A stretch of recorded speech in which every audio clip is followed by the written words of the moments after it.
لا مقصود إلا الله بسم الله توكلنا على الله لا حول ولا قوة إلا بالله أستغفر الله العظيم أستغفر الله العظيم أستغفر الله العظيم وأتوب إليه.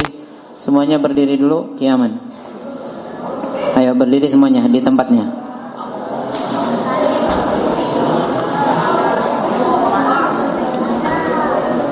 Berdiri buat sab salat. Buat sab salat. Kita akan baca dulu, Bapak baca terus diikuti. A'udzu billahi minasy syaithanir rajim. Ya.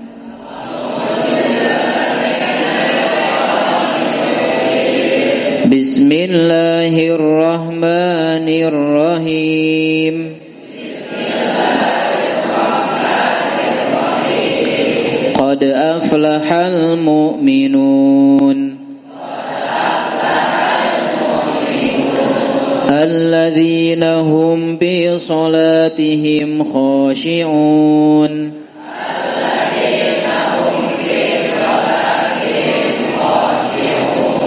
walladzina hum 'anil lagwi mu'ridun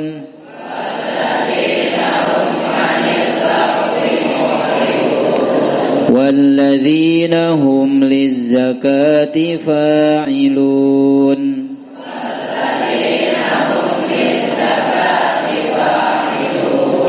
والذين هم لفروجهم حافظون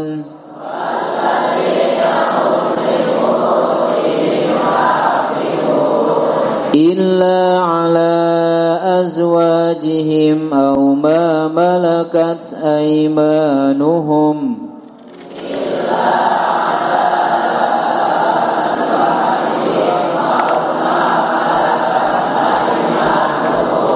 فإنهم غير ملومين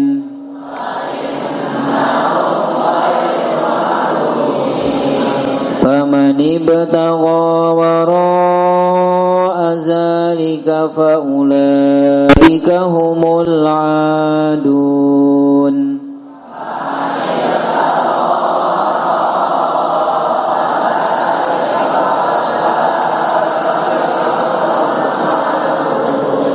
والذين هم لأماناتهم وعهدهم راعون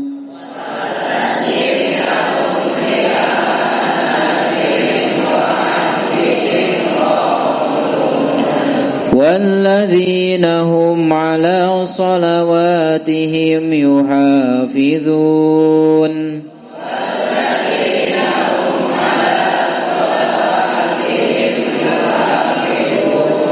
أولئك هم الوارثون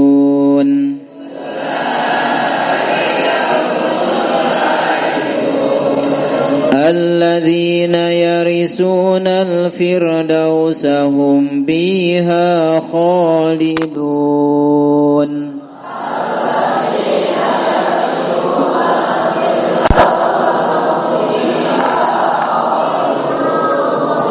Ya, lihat kalau yang ada Quran terjemahnya dilihat, kalau tidak diperhatikan.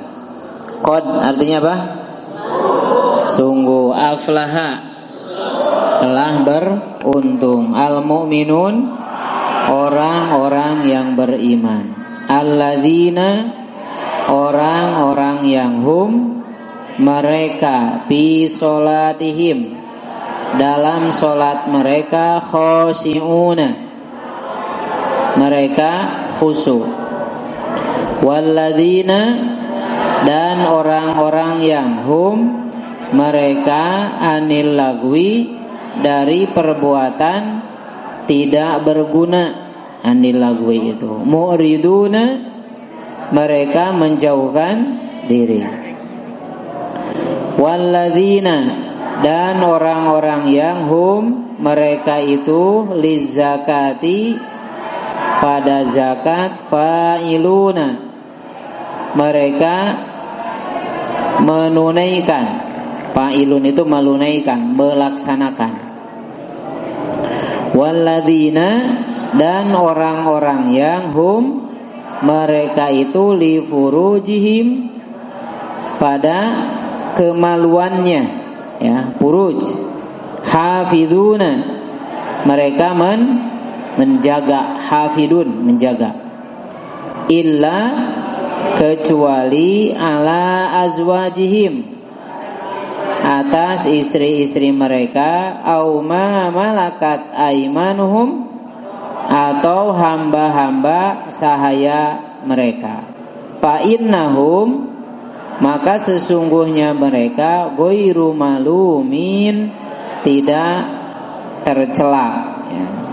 Paman maka barang siapa ibtago mencari waro'a di belakang dalika itu paulaika maka mereka itu hum mereka al-aduna orang yang melampaui batas, al-adun, ya. Wallazina dan orang-orang yang hum mereka itu li amanatihim pada amanah-amanah mereka, wa ahdihim dan janji-janji mereka, raun mereka memelihara, ya, atau tidak hianat.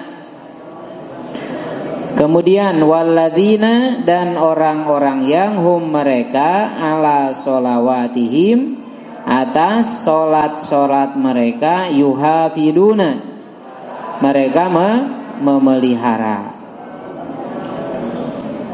Ulaika hum mereka itu alwarisuna orang yang mewarisi.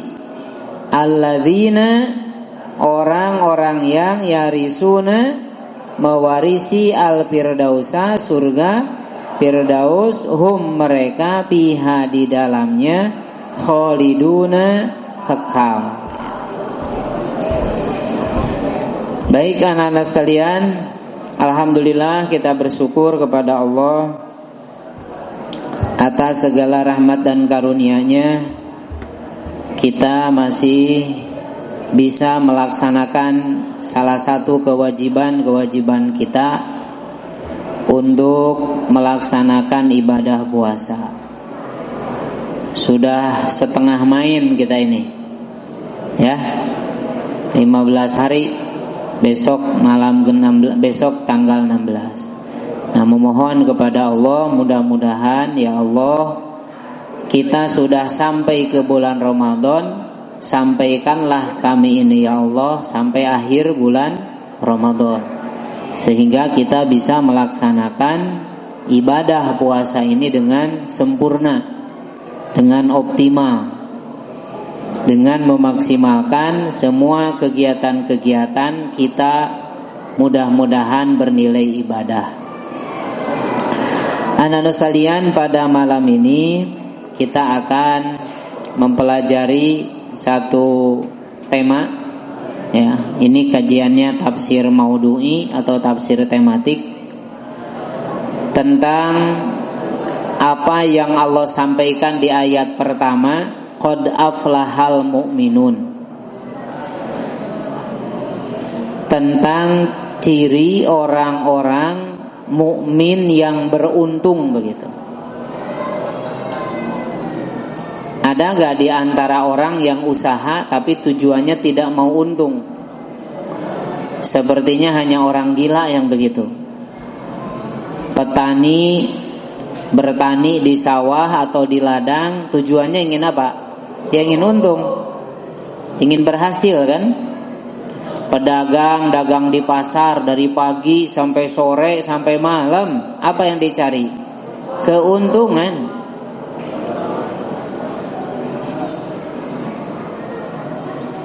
Setiap orang sesungguhnya anak-anak sekalian, pada akhirnya yang dia cari itu adalah keuntungan. Keuntungan itu identik dengan kebahagiaan gitu, identik dengan keberhasilan, Karena setiap usaha yang dilakukan oleh seseorang pasti tujuannya ke sana. Kebahagiaan itu identik dengan apa? Keuntungan. Coba sekarang, sampai orang yang gak benar sekalipun tujuannya dia ingin untung. Kalau ada copet, dia berusaha dari mulai pagi sampai siang sampai malam, bahkan naik kereta, naik angkot, naik apa. Dia cari apa? Cari orang begitu, cari objekan. Apa tujuannya? Ya dia ingin keuntungan. Ingin keuntungan sebesar-besarnya dalam mencopetnya itu. Pezina misalkan, orang berzina, apa yang ditujunya? Kebahagiaan, kesenangan. Orang mabok, apa tujuannya? Ingin puas, ingin senang.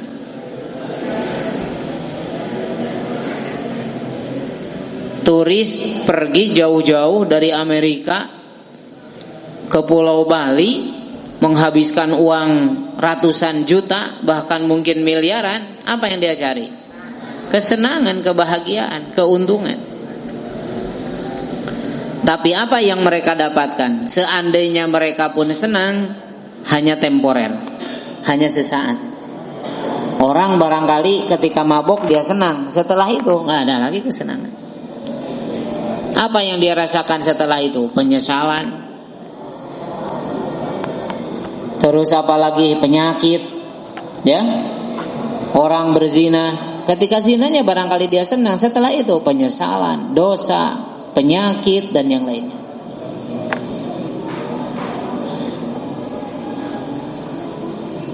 Anak-anak sekalian, maka di sini Allah Subhanahu wa taala memberikan konsep yang sesungguhnya, bukan hanya sekedar konsep, dan ini jaminan dari Allah bahwa orang mukmin yang ingin beruntung adalah sesuai dengan kriteria-kriteria yang disampaikan di sini.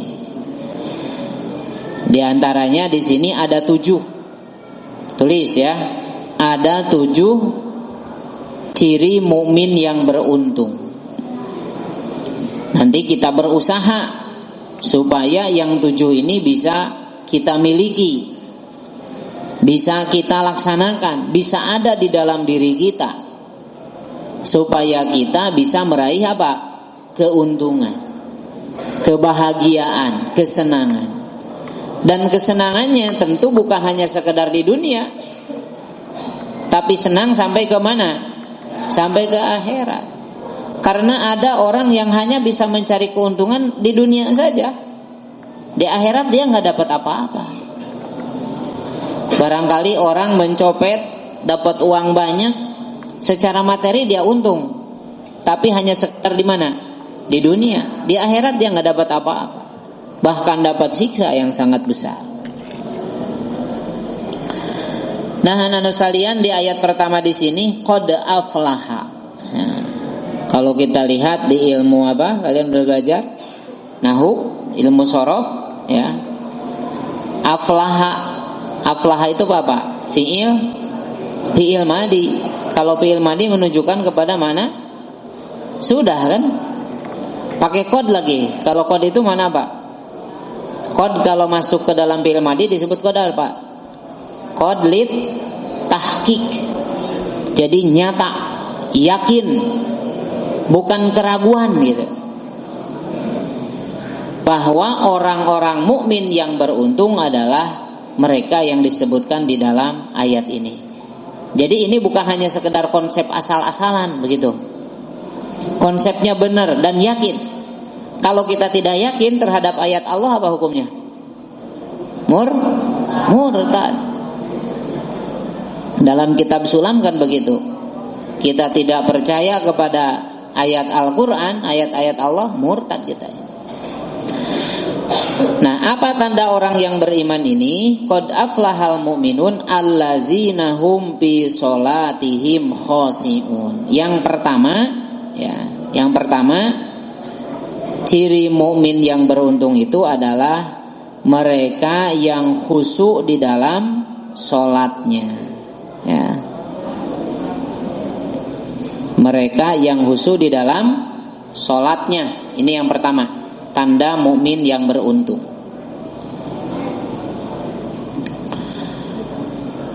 Alladzina hum fi sholatihim khashi'un, yaitu orang-orang yang khusyuk di dalam sholatnya. Apa salah satu kriteria sholat orang yang khusyuk? Adalah mereka yang dalam sholatnya itu takut hanya kepada siapa? Hanya kepada Allah. Tidak ada yang ditakuti selain Allah Subhanahu wa ta'ala. Jadi kalau sholat, ya, kalau sholat tidak ada yang ditakuti, tidak ada yang diingat selain Allah Subhanahu wa ta'ala. Imam Ghazali, anak-anak sekalian, mensyaratkan bahwa khusyuk itu bagian dari rukun sholat. Kalau di dalam kitab fikih, khusyuk termasuk rukun sholat bukan? Bukan, nggak ada khusyuk rukun sholat. Tapi Imam Ghazali sebagai seorang ahli tasawuf mensyaratkan bahwa khusyuk ini bagian dari syarat sholat. Sehingga kalau sholat tidak khusyuk hukumnya apa? Berarti nggak sah. Coba bayangkan kalau masuk rukun sholat, atau kalau masuk salah satu syarat sholat, barangkali kita tidak ada yang sah apa? Sholatnya. Karena khusyuknya itu dari awal, dari takbiratul ihram sampai salam itu harus khusyuk. Ini barangkali salah satu kemurahan dalam ilmu fikih, sehingga khusyuk tidak termasuk syarat. Tapi satu hal yang apa? Yang diharuskan begitu. Kita harus usaha khusyuk di dalam sholat itu. Sehingga kalau kita sholat ini tidak ada yang kita ingat, tidak ada yang kita tuju selain siapa? Allah Subhanahu wa ta'ala. Karena kita bisa merasakan bagaimana sholat kan. Barangkali ketika takbiratul ihram kita ingat kepada Allah. Ketika imam baca Fatihah kita nggak baca apa-apa, segala sesuatu diingat, segala ingat, anu tadi nanti ingat jadi ingat. Nah maka kita terus memohon kepada Allah agar sholat kita ini apa? Khusyuk. Satu kisah, ada yang mengatakan Sayyidina Ali, ada yang mengatakan sahabat yang lain, ketika beliau perang, kemudian ada busur panah yang menancap di apanya? Di betisnya, ya. Menancap di betisnya. Kalau panah kan begini nih. Busur panah ini kan begini. Sehingga kalau nancap ke daging itu, kalau ditarik, maka urat nanti akan ketarik. Tapi kalau ditobloskan ke sana, berarti akan noblos daging yang lain. Nah sehingga tidak ada dokter, katanya tabib ketika itu yang berani, yang bisa mengoperasi, yang bisa mencabut itu. Sehingga kata sahabat itu, sudah cabut aja ketika saya sedang sholat. Ketika sujud, di mana hamba sangat dekat dengan Allah dan yang paling dekat dengan Allah ketika sujud, dicabut tidak terasa sedikit pun katanya. Nah, itu gambaran apa? Gambaran orang sholat yang khusyuk. Sehingga dia fokus, saking fokusnya kepada Allah, sehingga dia tidak peduli terhadap apapun yang terjadi. Sampai busur panah itu dicabut pun dia tidak terasa. Kemarin baru-baru lihat di YouTube di Masjidil Haram, makanya kalau kalian lihat imam di Masjidil Haram, sholat di Masjidil Haram itu pakai askar. Jadi kalau sedang berjamaah di Masjidil Haram nih, ada yang menjaga askar, menjaga imam oleh askar. Askar itu kalau kita mah polisi. Itu sekali sholat itu 20 sampai 30 askar yang menjaga hanya untuk imam saja. Kenapa? Karena ya imam Masjidil Haram ini menjadi apa? Menjadi ciri gitu, menjadi ciri seorang ulama besar di dalam Islam. Sehingga tidak sedikit orang yang ingin membunuhnya. Kalau orang imam sedang sholat, kemudian imam Masjidil Haram lalu dia dibunuh, nanti akan gempar dunia kan. Nah pernah kemarin kejadian baru-baru ini, ada orang Syiah yang ingin membunuh imam Masjidil Haram. Dia sudah bawa pisau, jadi dia pura-pura sholat, mengeluarin pisau itu sudah mau dihunuskan, tapi imam itu tidak tergerak sedikit pun. imam itu khusyuk tetap aja sholat. Turu wastenan tidak.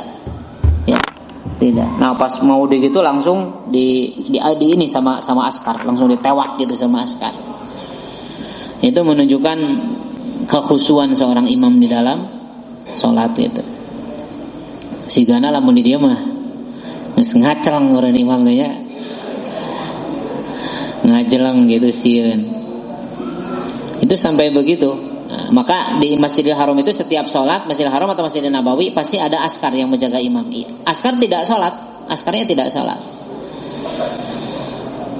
Karena ya keselamatan imam juga harus harus dijaga secara manusiawi gitu, secara manusiawi, secara dohir gitu.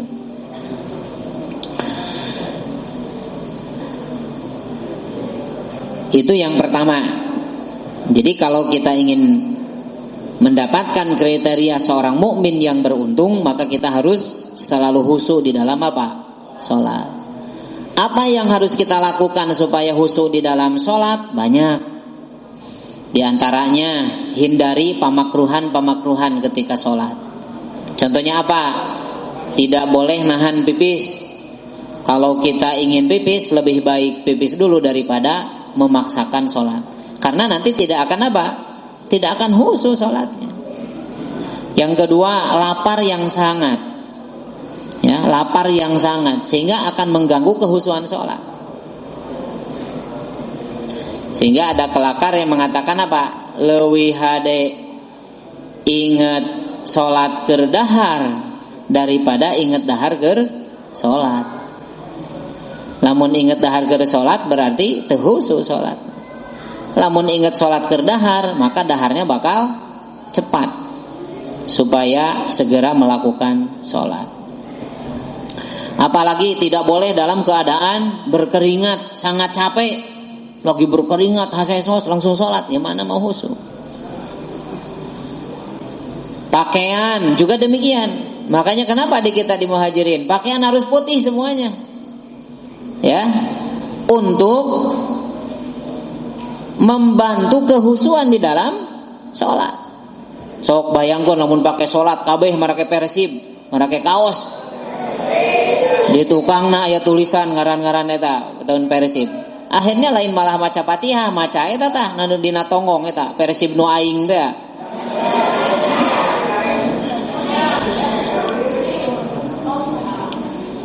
Kita kebayang kalau sholat begitu, bagaimana mau khusyuk? Akhirnya kekhusyuan seseorang terganggu oleh temannya yang tidak memakai pakaian yang selayaknya, yang seharusnya. Begitu. Sholat misalkan harus di depannya ada dinding, ya. Tidak boleh sholat di tempat terbuka. Kalau masih bisa pakai tutup depannya.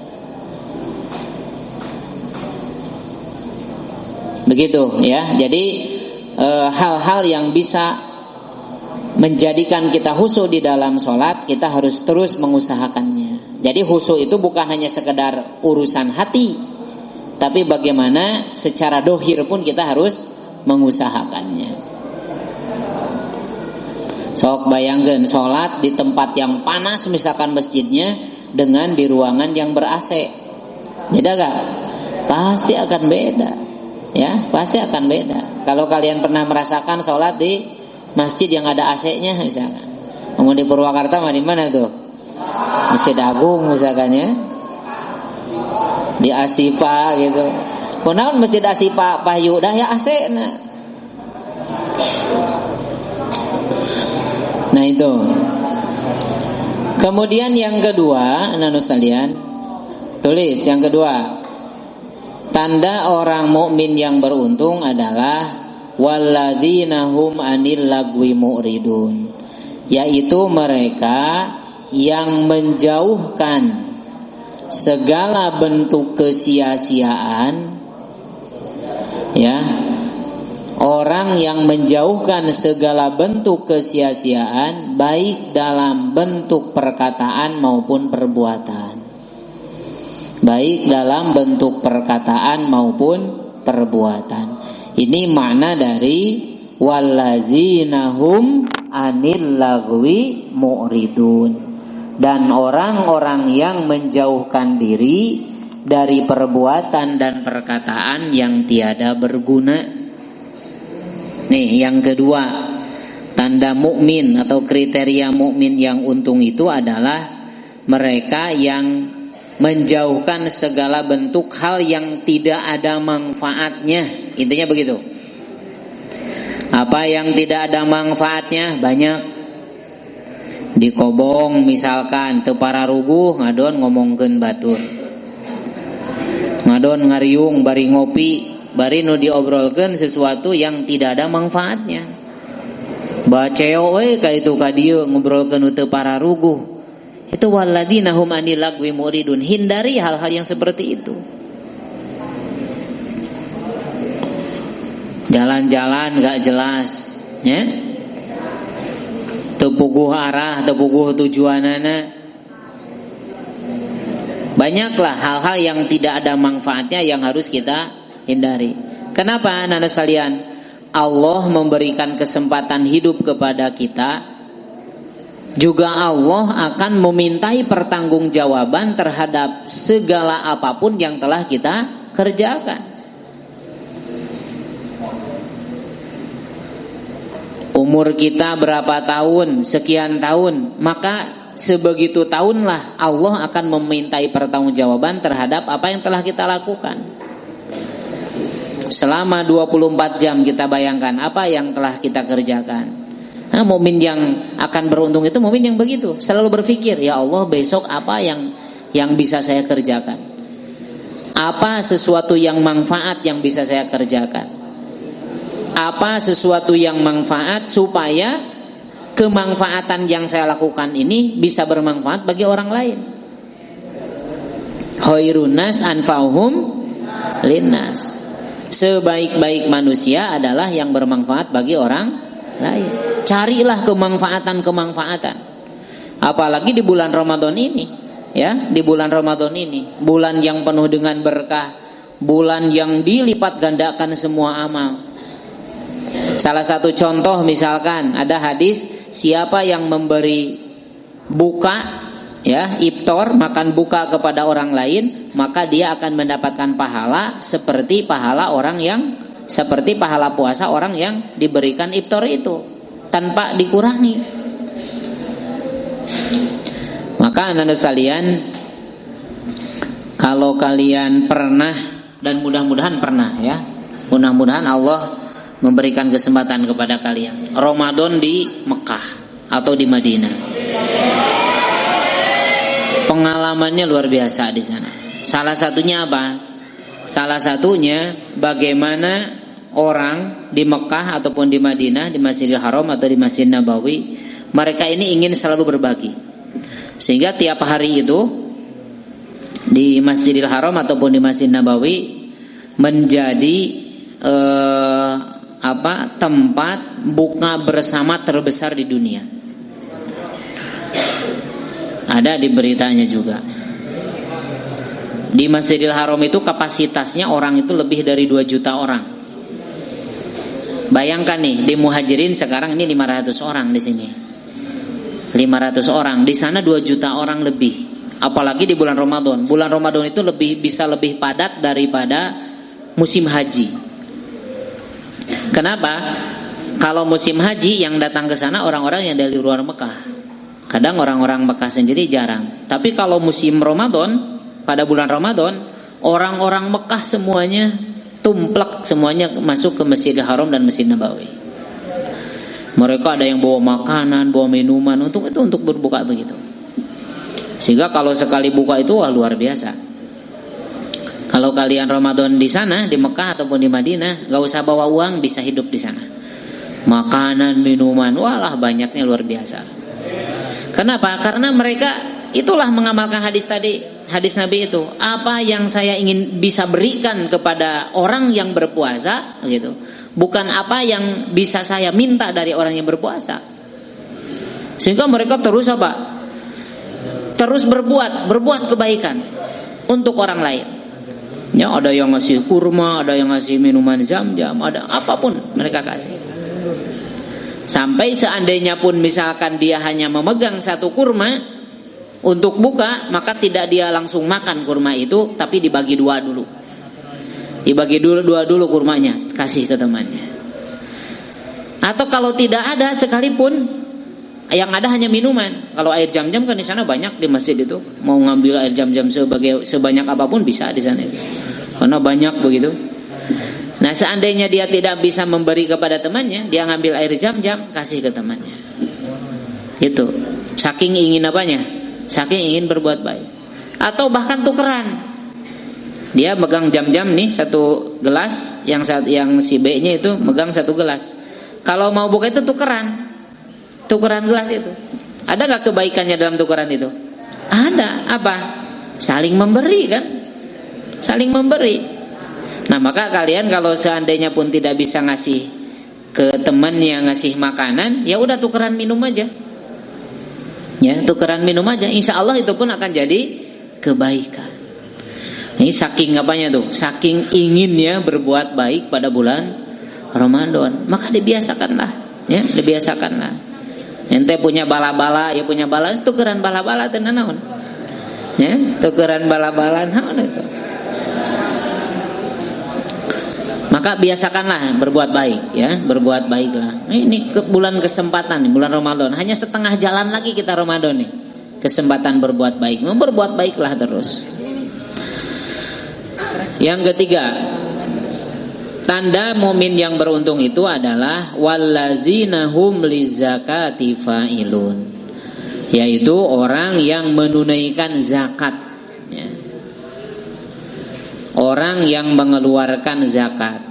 Zakat ada dua, ada zakat fitrah, ada zakat. Zakat fitrah, zakat yang kita akan lakukan, akan keluarkan pada bulan Ramadan ini nanti. Kalau zakat mal itu kapan saja. Zakat mal yang penting nisab. Karena harta yang Allah berikan, harta yang dimiliki oleh kita sesungguhnya bukan milik kita, hanya titipan saja. Bukti harta kita titipan, kalau diambil kita nggak bisa apa-apa. Nah itu ya. Jadi yang ketiganya, orang yang mukmin yang beruntung itu adalah mereka yang mengeluarkan apa? Mengeluarkan zakat. Anak-anak sekalian, zakat ini bagian dari rukun apa? Rukun Islam. Sehingga berarti kalau ada orang yang tidak berzakat, ya, orang yang tidak berzakat berarti dia meninggalkan rukun Islam. Murtad dia itu, ya. Zakat itu tidak banyak, hanya 2,5 kilo, hanya 25.000. Itu untuk 1 tahun, ya. Jadi sedikit. Tapi betapa banyak orang yang tidak mengeluarkan zakat. Potensi zakat di Indonesia, anak-anak sekalian, dengan 240 jutaan warga muslim, maka kalau semua katanya mengeluarkan zakat, umat Islam di Indonesia itu akan terkumpul lebih dari 200 triliun. 200 triliun itu sebesar anggaran 1 tahun negara. Coba bayangkan, kalau semua umat Islam mengeluarkan apa? Zakat. Sekarang ini yang baru terserap hanya 2 triliun saja. Berarti kekurangannya masih 198 triliun lagi. Coba bayangkan kalau itu semua umat Islam bisa mengeluarkan zakat, insya Allah tidak akan ada lagi masjid yang pembangunannya nyair di jalan. Nyair duit kan? Masjid Asairi minta uangnya di jalan gitu. Nah, maka kalau umat Islam punya uang besar, uang banyak dari hasil zakat, ini insya Allah bisa mengentaskan kemiskinan-kemiskinan. Nah, maka ini kesadaran berzakat ini masih kurang. Nah, tugas kalian nanti sudah bermasyarakat, di samping kalian memberikan contoh berzakat, juga bagaimana mengingatkan masyarakat untuk bisa mengeluarkan apa? Zakat. Yang keempat, tanda mukmin yang beruntung adalah wallazina hum li furujihim hafidun. mereka yang menjaga kemaluannya sehingga terhindar dari zina. Ini yang keempat. Menjaga kemaluannya, menjaga kehormatannya sehingga terhindar dari zina. Di ayat lain Allah berfirman, wala taqrabu zina innahu kana fahisatan wa sa'a sabila. Jauhi oleh kalian, ya, la taqrabuz zina, jangan mendekati zina. Apa itu salah satunya mendekati zina itu? Banyak berkhulwah, dua-duaan di tempat yang sepi, janjian, bobogohan, pacebokan, terus SMS-an, menggunakan media-media sosial yang tidak semestinya. Anak-anak sekalian, coba kita lihat di berita sekarang, betapa banyak orang yang menjadi korban perzinahan, kemudian pembunuhan dari gara-gara menggunakan media sosial yang salah. Nah, ini menjaga kemaluan. Karena zina adalah jalan paling jelek. Innahu kana fahisatan wa sya'a sabila. Jalan terjelek. Nah, bagaimana supaya kita terhindar dari semua ini? Banyak hal. Seperti tadi, godul basor. Apa itu godul basor? Menjaga pandangan. Itu kata Allah dalam Al-Quran, ya, kita harus menjaga pandangan. Kemudian apalagi salah satunya berpuasa. Berpuasa pun untuk menjaga apa? Kemaluan kita,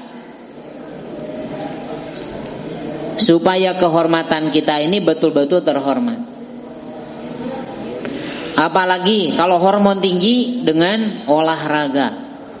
Olahraga juga demikian, bagus, ya. Nah, ini yang keempat, menjaga kemaluannya sehingga terhindar dari zina. Na'udzubillah summa na'udzubillah. Kemudian yang kelimanya, nah sekalian, tanda mukmin yang beruntung adalah walladzina hum li amanatihim, yaitu mereka yang memelihara amanah yang diberikan kepadanya dan dia mampu mempertanggungjawabkannya. Jadi yang kelima itu orang yang menjaga amanahnya, gitu. Memelihara amanahnya. Apa itu amanah? Banyak, ya. Amanah itu banyak. Kalian sebagai pengurus OPAL diberikan amanah sebagai pengurus OPAL. Ketua kamar berarti amanahnya itu. Ketua kelas amanahnya itu. Bahkan kalian sebagai santri, itulah amanah kalian yang harus dijaga. Bagaimana supaya kita menjadi santri yang baik, ya, ikuti semua kegiatan, taati semua aturan, itu menjaga amanah.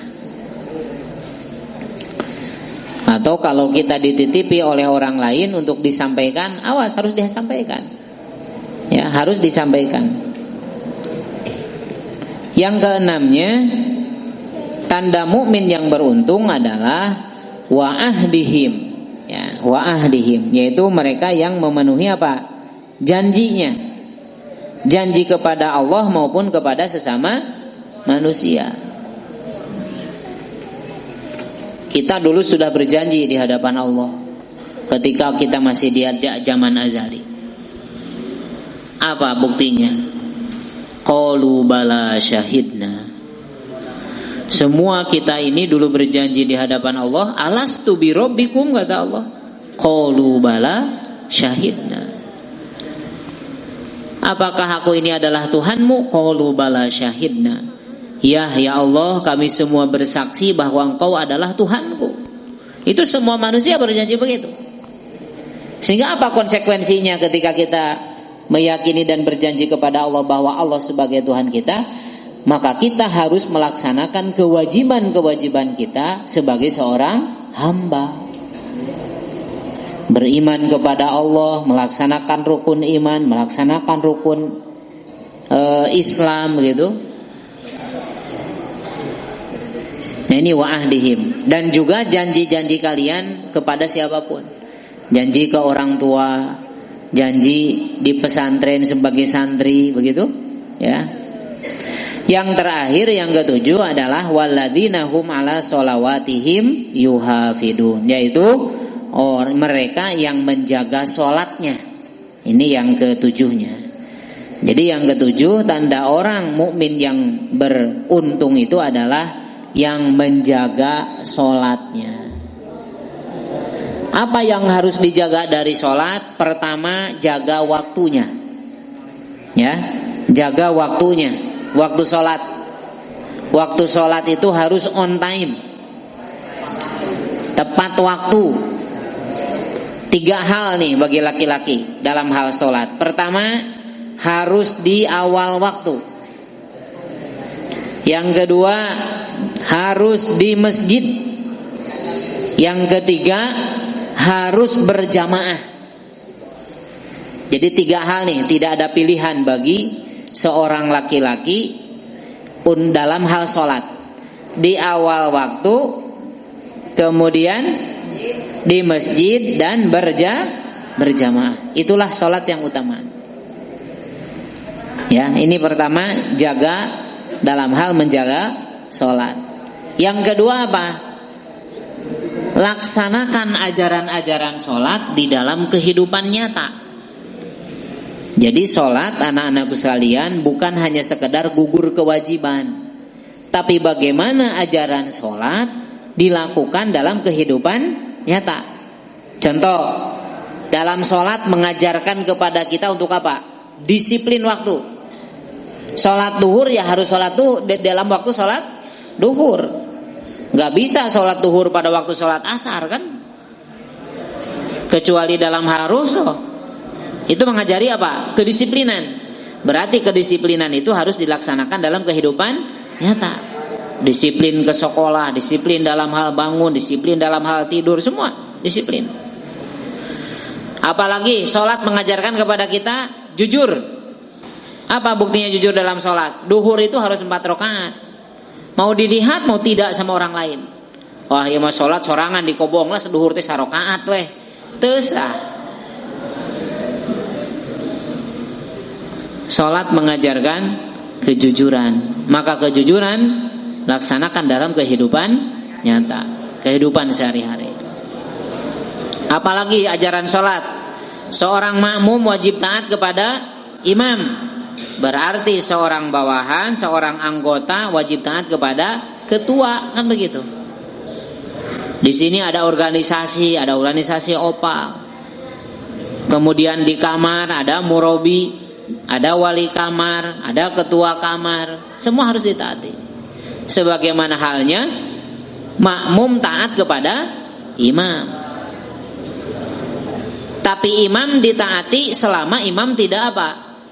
Tidak batal.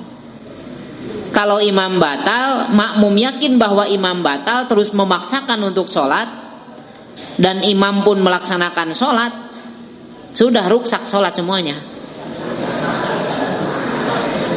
Makmumnya tahu imamnya batal, tapi terus sholat, api-api itu apa? Akhirnya nggak sah sholatnya. Begitu. Banyak sekali ajaran-ajaran sholat yang harus kita apa? Kita laksanakan di dalam kehidupan nyata. Itu artinya walladzina hum ala sholatihim yuhafidun. Di akhir ayatnya anak-anak sekalian, apa keuntungan bagi mereka? Ulaika humul warisun alladzina yarisunal firdausa hum biha khalidun. Inilah keuntungan di akhirat yang akan Allah berikan. Keuntungan di dunianya sudah jelas. Inilah keuntungan abadi di akhirat bagi mereka yang punya 7 kriteria tadi, bahwa mereka ini akan menjadi pewaris surga Firdaus, ya. Ulaika humul warisun alladzina yarisunal firdausa hum biha khalidun. Mereka itulah orang-orang yang akan mewarisi, yakni yang akan mewarisi surga Firdaus mereka akan kekal di dalamnya. Inilah keuntungan sebesar-besarnya. Ya. Tidak ada lagi keuntungan yang paling besar selain kita masuk apa? Masuk surga. Dan tidak ada kerugian dan kegagalan terbesar selain orang gagal masuk surga. Kalau gagal di dunia masih bisa diperbaiki. Ya. Tapi kalau udah gagal di akhirat nggak bisa apa-apa lagi. Nah, maka supaya kita mendapatkan mukmin yang beruntung, maka yang 7 kriteria tadi kita berusaha untuk melaksanakannya dalam kehidupan sehari-hari. Mudah-mudahan ada manfaatnya. Wallahu muwaffiq ila aqwamit thoriq.